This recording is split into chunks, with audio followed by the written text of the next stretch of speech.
What up? Welcome to Homegrown Hustle, where local brilliance takes the center stage. I'm your host, Matt Eickman. Join us every week in celebrating innovation, guidance, and the power to inspire greatness. Let's explore the stories that shape our local business landscape, and together, let's ignite the spark of excellence. Yo, welcome back to the Homegrown Hustle. I'm here with Dr. Brad. He just got back from a trip to Greenland short while ago, and we've got semester starting for some classes here at St. Thomas as well. So appreciate you coming into the studio today. Thank you so much. So tell me a little bit about what you learned over in Greenland. Why were you over there? What's the whole deal there, Dr. Brad? Right. Yeah. So that's always the first question. So why did you go? You know, I left on the day that Alex Preddy was shot and killed, and I arrived the day after, and I was in Nuuk, which is the capital, about 18,000 people.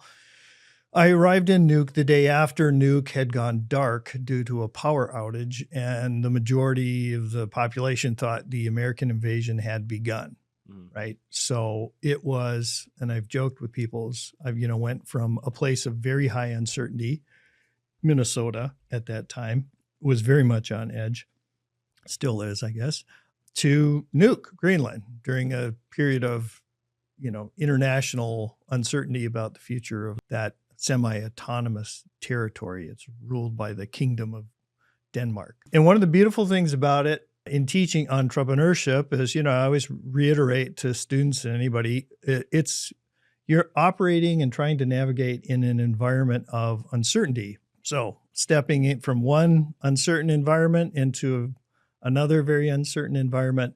And so walking into my class, I get to walk the talk, right? And part of my goal was to test the hypothesis, the thesis, that opportunity exists in environments of high uncertainty, but you have to be good at looking for it. So in part, that's what I went there to do, to go look for opportunity in Greenland, more or less between Minnesota and Greenland. And what opportunities did you find? Like, what's the opportunity or the takeaway that you have in regards to that? Well, one very straightforward one was I did bring a little bit of product from my daughter's sauna business, and I met with a sauna operator and had a sauna session. It's called Sauna Goose over there, and probably Sauna Goose. And I gave her some product and she was thrilled, and, then connected with my daughter, and, who knows, there may be some business there. International. Yeah. And I also met with the university there. I gave a talk there, but I had to, I met with the chairman of the board for Polar Seafoods.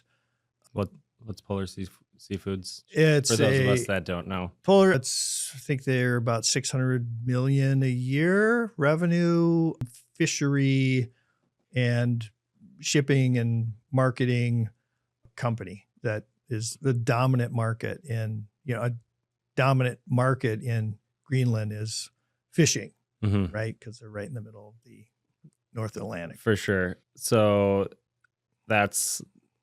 would you say that's the largest business that's over there? I'm not 100% sure, but I assume it's going to be either largest or very close, one of the top. So you met with, and what was the conversation like with them? Well, the conversation was, there was a lot of kind of geopolitical, the U.S. has become a unstable part of the kind of supply chain in the world, which is very odd for people to even say out loud, because we've always been the most stable, but now we've become a very unstable potential partner.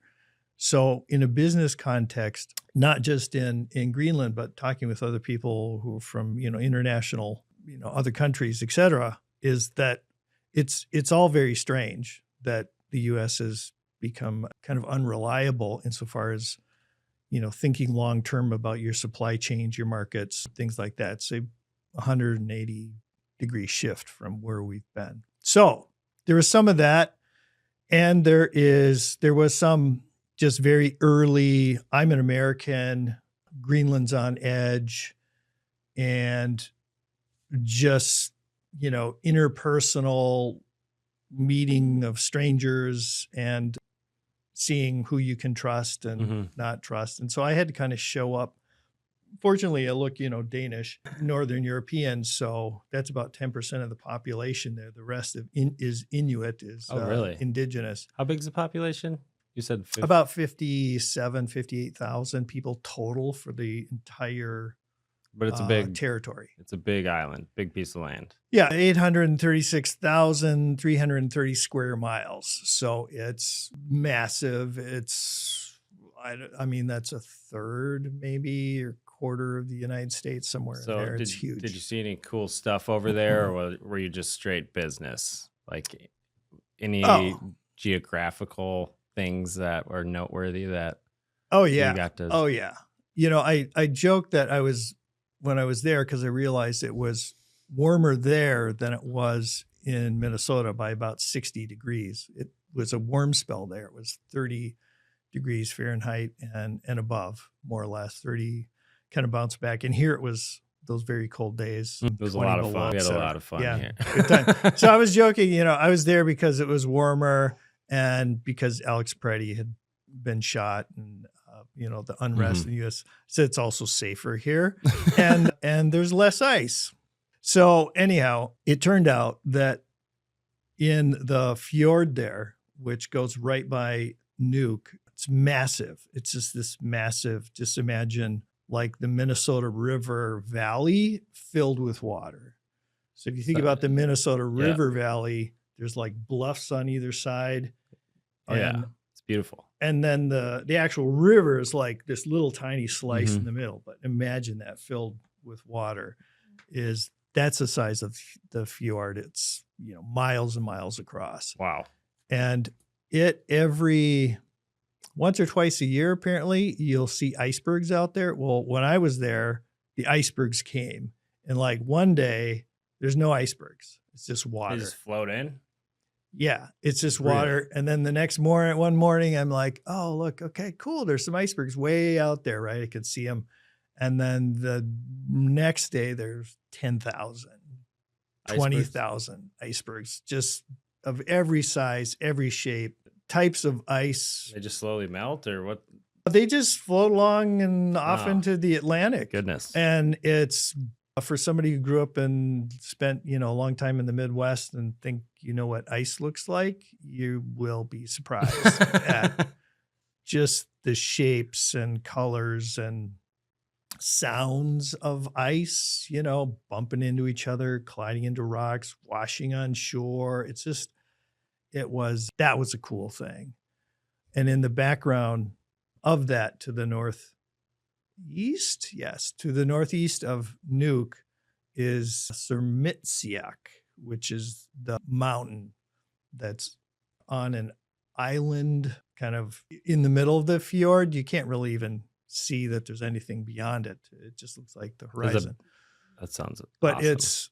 it is a very elemental environment. So if you like, the phrase for me that came to mind and seeing the cool stuff was like the elemental silence of this place. That's my poetic version of it, because it was so quiet compared to the U.S. Really? Anywhere. Oh, yeah. Sounds of nature. It was crazy. Not fire trucks and ambulances. Yeah, no fire trucks, ambulances, and, there weren't a lot of bugs, of course, because it was cold. I think I saw some flies inside the place where I was once or twice, but I'm sure there's a good pest control company over there. Apparently they do have in the spring, there's like a lot of maybe the equivalent of midges, and there are, creatures there because it's a very wet environment, right? So there's flies and stuff, but that makes sense. I mean, I highly recommend if anybody wants to see something like you've never seen before. Greenland, blow your mind. Yeah. It's on my list. Cool. So the entrepreneurship over there, you talk to a lot of different entrepreneurs, both in universities as well as some larger businesses. Let's talk about like the mentality or the thought process of like how they're operating over there with that culture versus what you see maybe with some of the students that you teach that are from the Midwest here. Yeah, I think there's a kind of the culture's different, right? So we were talking a little bit earlier to give you a frame of reference. There's a statue in the middle of the Nuuk harbor down on the rocky beach that is a woman surrounded by walrus and seal and birds and other stuff. And she's called the Mother of the Sea. And the Mother of the Sea is part of the Inuit culture. And the story is that as long as things are in balance and people are treating the land with respect and the animals and each other, et cetera, and there's kind of interdependence that's recognized, that her hair won't get tangled. Because if her hair gets tangled, it's not good. All the animals disappear, which, if you can imagine Inuit culture and that island is, creates starvation and all kinds of problems. And that basically means that it's a signal that the culture is out of balance and that the relationship with the land is out of balance. So then there's an appeal to the salmon, or the salmon will go down under the sea where the Mother of the Sea is and untangle her hair if things are back in balance. And then, life and bounty will continue. So that informs the culture. Relative to business, there's a lot of interdependence there. If you imagine the fishery market field, right? People have to go fish. There's the places that have to process the fish, right? And or mollusks and things like that, and remove, exoskeletons and things like that for different markets. US, we want the heads off our shrimp. In, Asia, they just eat the heads of shrimp, all that. It's delicious, actually. Yeah. So, and then there's marketing and there's shipping and there's pricing and there's all that.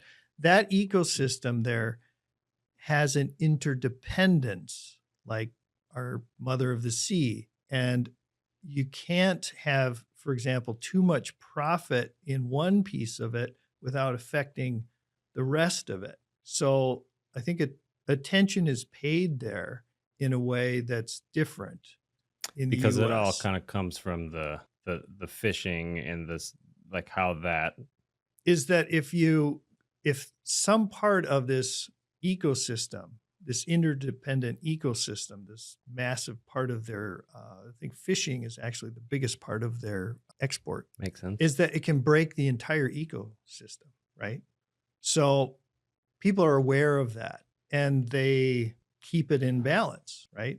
In the US, our culture is much more independent minded. We may or may not think about an entire ecosystem associated with a business or a field, and there's less attention paid there. So that affects the way they look at entrepreneurship. There's less of the, go, go, go, go, and like hit it hard and just ramp it and, go for it type of mentality. I talked to the university there, gave a talk, met with what's called NALIC Ventures. It's a venture group that's a fund that is state-owned. And then, fishermen, and, I was kind of all over just connecting and doing my thing. And they don't have that, like, take action right now and figure it out later, but it makes sense. You see what I mean? Because they have to pay attention to, it's a little bit of a small town vibe, right? Well, if I do that, like, what's it going to mean over here? Down the line further, because it's so small, very interconnected community environment, that if one person just crushes it and wins everything, that's not even really possible, because that's impacting all these other businesses. And if he's not a nice guy, or they're not operating within like the societal standards or ethics over there, then you just can't really operate, right? You can't. Well, and the interesting thing and I think there's some of that in the Midwest. We tend to also have more of a sense of interdependence, and you have to curate your business and or your reputation in a way that people respect and or people kind of know you, is that everybody is imperfect. Yeah. So and people know each other's stories there, right? The good, the bad, the ugly, and we all have them. And so there's kind of a balance that's constructed around that. It was described to me at one point. They said, imagine you've got all these villages totaling 58,000 people around the edge of Greenland, because the center is just a massive block of ice and, rock and stuff like that. But it's still more than double the size of Minnesota is habitable land, right? So these villages are very isolated. It's the most isolated territory on the planet. 0.3 people per square mile. So if somebody does something dumb, which we all do, let's say even kill somebody or does something business and they shouldn't have done it. You can't just lock somebody up there, right? There's a lot of restitutional thinking, oh, okay, well, you see where you screwed up and or whatever. But here we are as a community, and the land owns us. We don't own the land. Nobody owns land in Greenland. Really? Really. You can't own land. You can lease and put your house on top of the land, but nobody owns the land. Who owns the land? Just Greenland. It's just there. Okay. Greenland is Greenland, and nobody owns property there. It's one of the reasons why the geopolitics were so baffling to the Greenlanders, why the U.S. would want to own Greenland. Nobody owns Greenland. Nobody owns it. But there's still business there. And yeah. They figure it out. I mean, you lease a space on top of the land, and then that's what you get. You have a lease, okay? And then you forget about it and go on with your life. Why do you need to own the land underneath your house? If you think about it, right? What are you going to do with it? You're going to come back to your house, and it's going to be the same whether you own the land or not. Right. Yeah. So anyhow, it's a different culture, and the way of looking at entrepreneurship there, I think it's helpful. It informs, how we think about it. When you realize that it's a choice, the way we think about it here, it's not just entrepreneurship is entrepreneurship. It's like you get to, this is part of my, teaching vibe, empower students and say, you get to choose what entrepreneurship means for you. What is it for you? Right? I can give them examples and go, it's different in Greenland. It's different in Africa. It's different in different places. You don't have to do the US version. You can do whatever version you want, whatever works for you, right? Entrepreneurship. You get to construct it. Yeah. So are there one or two things that you're going to try to talk to your class about that you took away from your trip to Greenland?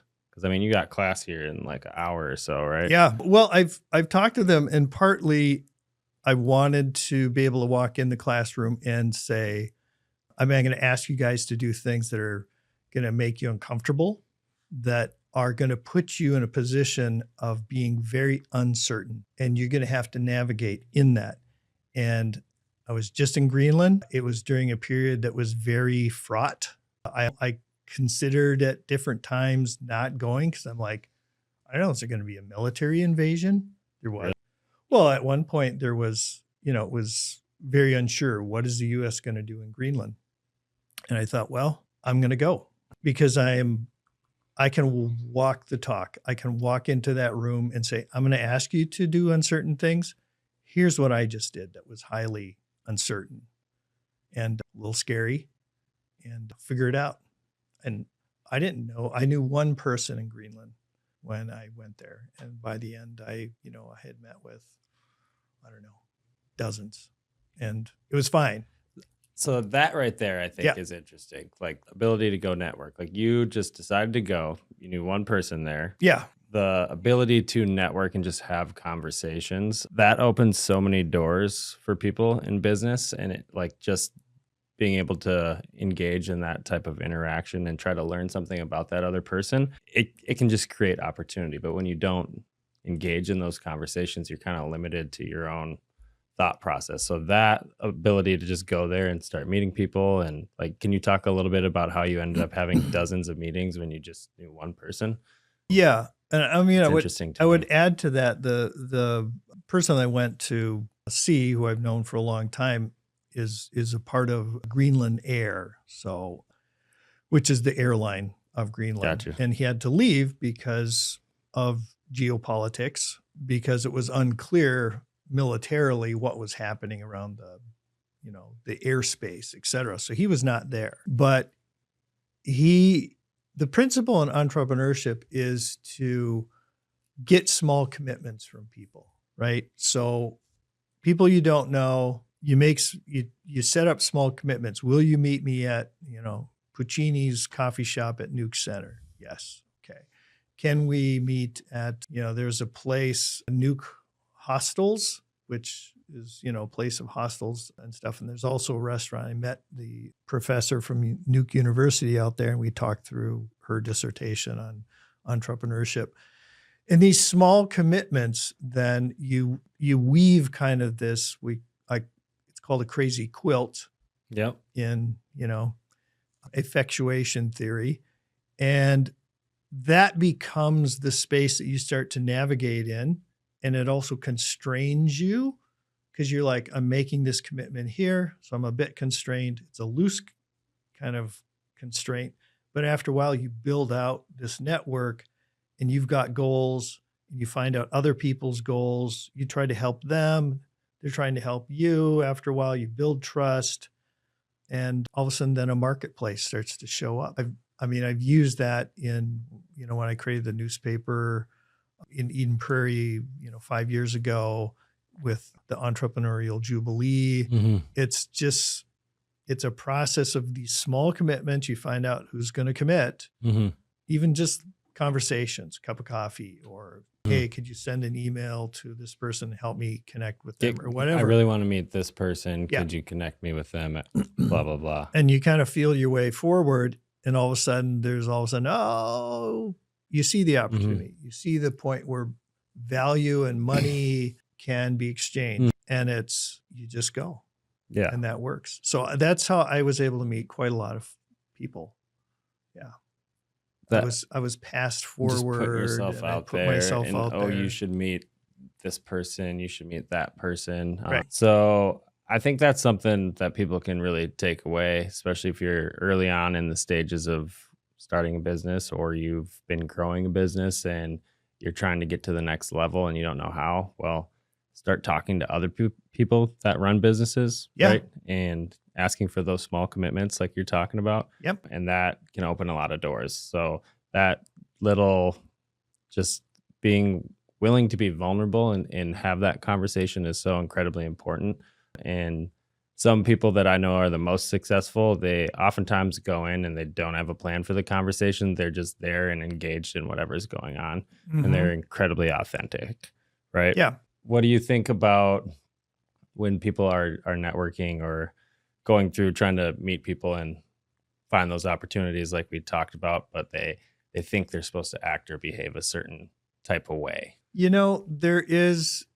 of two minds of that, really, is, acting or, let's say, dressing the part of a professor, right? It's helpful for people to some degree, because they, can plug you in mentally to where and who they think you are. And we all signal different things with the way we talk, dress, the props we carry. Like, I carried this in Nuuk, so people didn't assume I was American. They could assume I was British, right? And so I think it's okay if people are kind of trying out, scripts for their networking, or they dress a certain way, et cetera. But it's helpful to also be authentically aware that and even divulge. You're like, hey, I am trying to do this thing. So I'm kind of dressing the part and I've got this script. And do you mind if I try it out on you? So on the Yeah. one hand, it's kind of that fake-ish type of thing in a network environment that people, can be a turnoff. But if you divulge that it's something you're trying, people give you some grace. And typically in Minnesota, people are quite helpful and they will. So I'm of two minds. On the one hand, if you just hard charge it and try to, hey, this is my script and I'm gonna try to push this networking thing, people pick up on that and they're like, yeah, no, I don't want to deal with this. On the other hand, if you are going in and being authentic, whatever that is, I mean, you're putting yourself in an awkward position. So I think, because it's hard to navigate. It can be hard, especially if you're starting something new.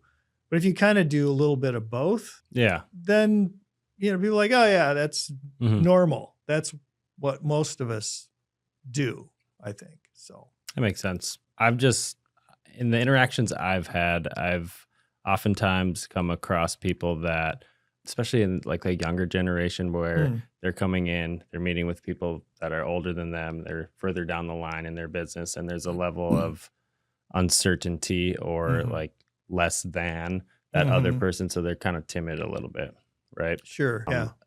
And some of that really, like, you kind of just got to get over that early on is what I've learned. And also I found that people are they're helpful. Like if they're in business, oftentimes if they're ahead of you, they can see the struggle that you're going through, and there's something in their mind or some experience that they've had where they can kind of feel what you're feeling right now and maybe help you through that. And that's a lot of why we do this, is to talk about some of those stories, right? Some of those things that people made a decision, it impacted them this way. There was a level of uncertainty they didn't know when they made the decision, but it all worked out, right? Yeah.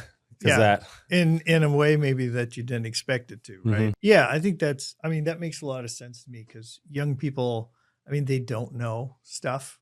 Yeah. And or if you're new in business and you're older and you just don't know some stuff. And so if you borrow a script or kind of take on a role that you pick up from someone else, or pick up on the web or read a book or whatever your thing is, it's all part of a process, right? So yeah, I'd agree. Like something like that for a young person to get them like, okay, I just join one of these little groups of 3 people at a networking event who are kind of just talking randomly. I stand there and I say, hi, yes, that's a good thing. And someone will say, so what do you do? Yeah. Melanie, what's people don't what brings show you here? People don't show up to those places to not meet people. Right. Like everyone's there and they might be in a similar position or experience, but they're showing up there to collaborate, come together, some type of community or collaboration, whatever you want to call it. But that's where stuff happens, is that those human interactions, and then business at scale, like it's repeating those multiple times over and over and following through on what you say you're going to do. Right. Yeah. Because if you have these interactions, correct. Yeah. So, like you make small commitments, other people make small commitments, but as a business, you're committed to what? So for us, we're committed to high level pest control, wildlife service for all our customers in a proactive manner. So right now, the weather is driving a lot of activity. So we have to pivot and shift a lot of stuff there. Kind of like over in Greenland, where you're talking about how the weather drives a lot of stuff over there. Right. Yeah. And the weather decides. Right.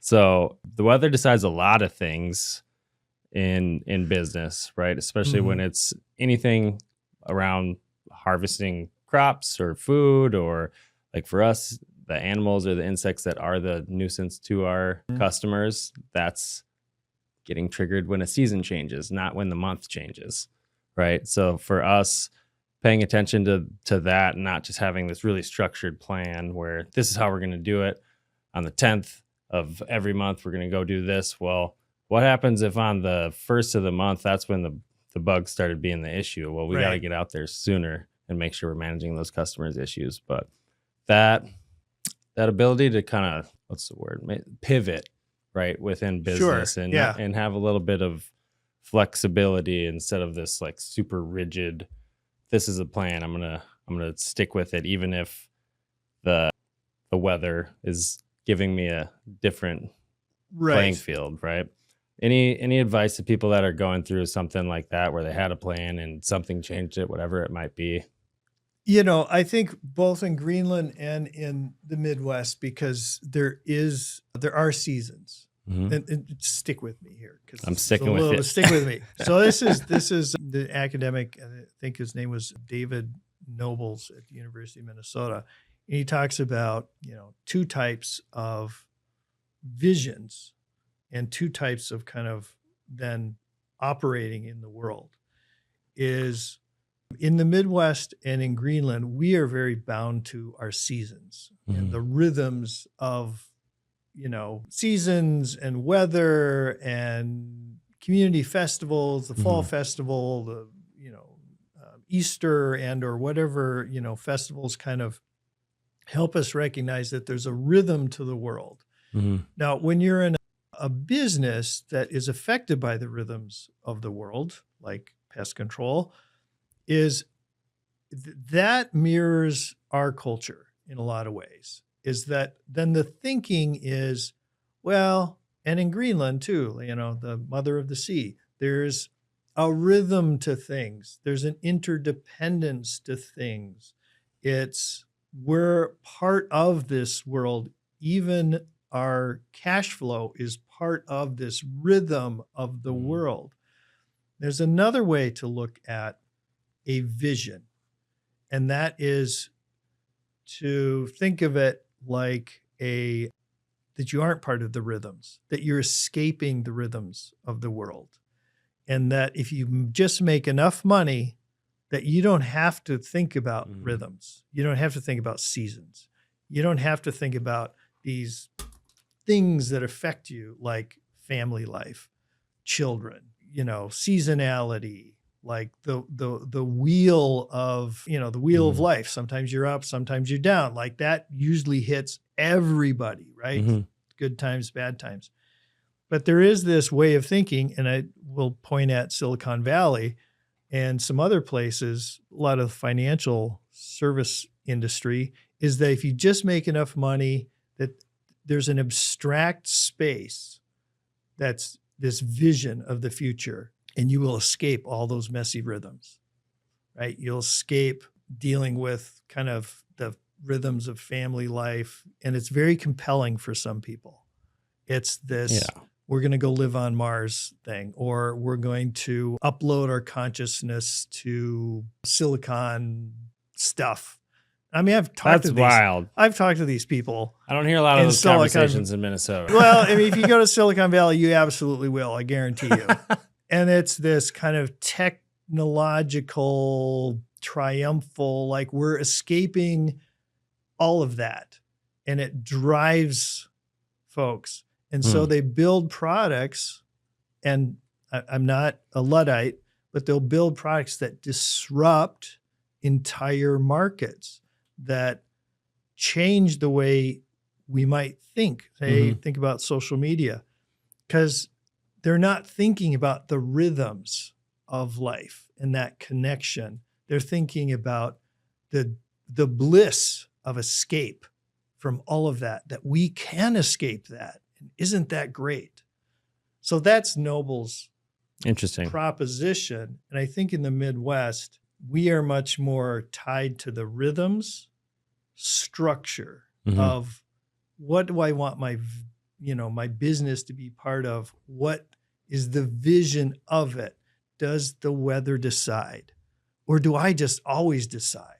I'm escaping all of that, right? I think there's room for some of both, right? The technology is tools, but like it's just confusing to me why someone would want to escape family and kids and all that. Like that's not how I think whatsoever. I work hard so that I can make taking care of them easier and spend more Yes. time with family. And I think that the Midwest as a culture is very much like that. And that's why there's so many small business and entrepreneurs in this area. Yep. But that's really interesting. Well, let me relate it to Greenland and maybe even geopolitics and entrepreneurship at the same time. I don't know. We'll see if this works.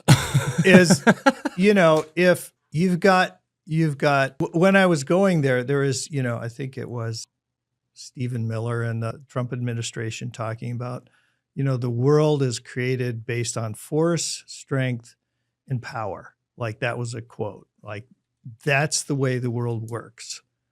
So, and what was interesting about that is to some degree, I agree. It is. That is the reality of the world.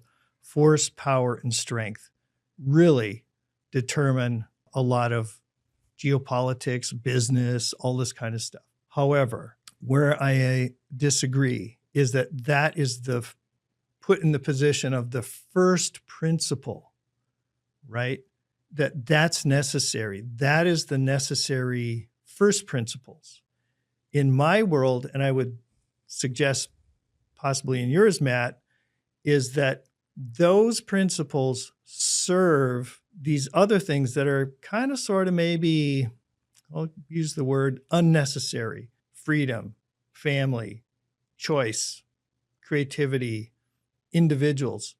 Like the world will go on with this focus on these necessary things: force, power, strength. I think those, but when they don't serve these unnecessary things, I'm using the word unnecessary, Air quotes, right? yep. Like we don't need to be free. We don't, it's Mhm. not necessary. Correct. It's an ideal, Mhm. right? It's an ideal we have about things. When you've got, you're being driven by force, power, and strength as these are the first principles and they don't serve anything else. They serve themselves. You're going to lose freedom. You're going to lose creativity. You're going to lose the space for, democratic free expression and stuff like that. Yeah, because there's not a lot of room for empathy. Empathy. Is in empathy necessary in a world ruled by force, power, and strength? No, it's not necessary. But that's why it should be in those kind of things should be in the first position. I'm like to think of, even I was chopping ice this weekend. Do I need to do that? Is that necessary? No, it's not necessary. I'm doing it on my driveway because I enjoy it. I get out there, I chop ice up, and I've got the freedom to do it. And nobody can tell me that you should stop doing that. It's all going to melt. It's all going to melt. Why are you doing that? I'm out there because it's sunny and it's warm. Yeah. The weather decides, right? That's why I'm out there. And then it's all going to snow again. There'll be more ice. But I do it because, it's exercise. I talk to people walking by, the old guy chopping ice and shoveling it and seeing children, all that kind of stuff. Like that's the rhythm of the world type of thinking. And I think I'm being a little political here, but this view that force, power, and strength are just the way the world works ignores a lot of these rhythms and a lot of this culture and the whole human element. So partly that's what I was, immersed in when I was in Greenland was I wanted to create that human connections when people were like, oh, you're an American? But then people would say, oh, he's from Minnesota. And then there was some level of empathy because the world, believe me, is absolutely super interested in what's happening in Minnesota. It's like a free pass. Nice. Not a free pass. Oh, no, gotcha. I wasn't naive about that because there was a level of interest on their end because there's so much attention to all the fun stuff we've got going on here. Yeah. So we were sharing not just the uncertainty that was resident in both places, but also this, like, what is that like for you in Minnesota? Okay, well, here's what it's like. What is it like for you in Greenland? They're terrified, I can tell you, by the way. Terrified. Because, well, I'll just tell you, is they expect to fight any military and or takeover and the women and children not to be sexist, but that was the discussion. Many of them would leave and the men would expect to die because they would just, if there was a military incursion by the U.S. to take over Greenland. We're going to protect you pretty much. They're just ready to. They were ready. They were terrified because the discussions, interpersonal discussions, were we would die. And that's a hard place to be in. Yeah. So I hope we don't invade Greenland. That sounds pretty. Yeah. So, but I mean, that was the backdrop of my, my being there as an American in part was, who are you? Do I trust you? Why are you here? What's going on in America? And then to getting into some of these real discussions about who they are as a people and what they see as their way of life was, I mean, a little bit of that energy that I brought in just now is like, that was real. I was in those discussions and I was like, just, I shut the hell up and listened. Absolutely. Yeah. That's awesome. Well, I appreciate you coming in and sharing that. I'm looking forward to having you on again some more in the future. I know you got class to get to here pretty soon. So we're going to sign off. Thanks again for joining. Everybody, thanks for all the likes and comments that you've been sending our way. We really appreciate it. If you got any recommendations on somebody you think would have a great story you'd like to hear on the Homegrown Hustle, feel free to send that in as well. Until next time, keep hustling. Hey, thanks for tuning into the Homegrown Hustle. It's been an honor to share the stories of local legends who make our community thrive. Don't forget to subscribe, rate, and review. Please stay tuned for more insight and inspiration. We got a lot of heat in the chamber. This is Matt Eickman saying peace out until next time. Get hustling.